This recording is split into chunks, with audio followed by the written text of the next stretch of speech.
Halo semuanya, perkenalkan nama saya Yohanes Giovanni dengan NIM 241755035. Saya berasal dari Prodi D4 Kimia Terapan Fakultas Vokasi Universitas Sumatera Utara.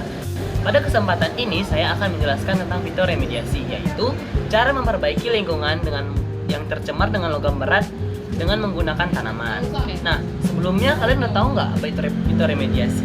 Fitur remediasi itu sebenarnya teknologi yang dipakai tanaman untuk membersihkan tanah, air, atau udara dari zat berbahaya seperti logam berat, pestisida, dan senyawa organik. Tanaman dan mikroorganisme di sekitarnya bisa menyerap atau menahan polutan itu.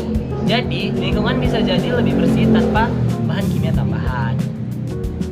Nah, kenapa fitur remediasi itu bagus? Karena metode ini punya banyak keunggulan, yang diantaranya biayanya lebih murah dibanding metode kimia atau fisik.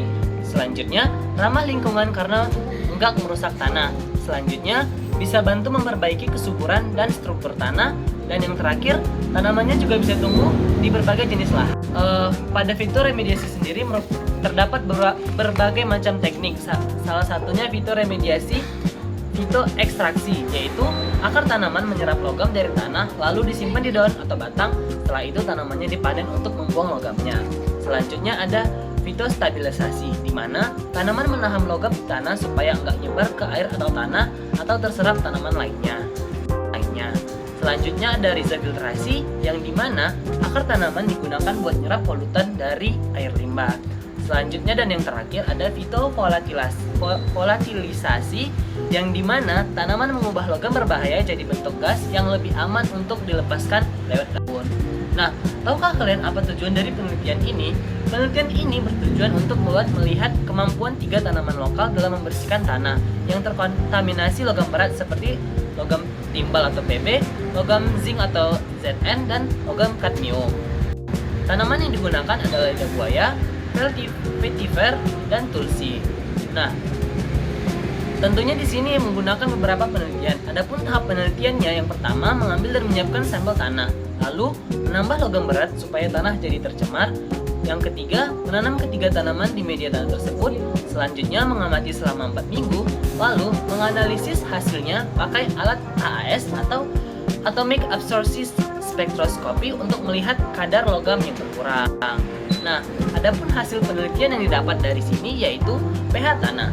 Semua tanaman bisa menjaga pH tetap netral sekitar 7,1 sampai dengan 7,3. Nah, lalu kelembapan tanah, aloe vera paling lembab, yang itu dimana 25 sampai 35% kadar bisa menyimpan air. Selanjutnya ada vetiver, yang dimana dia dapat menyimpan air dengan kadar 20 sampai 25%. Selanjutnya yang paling rendah yaitu tulsi dengan penyimpanan kadar air 15 sampai 17%. Nah, hasilnya juga penurunan logam berat.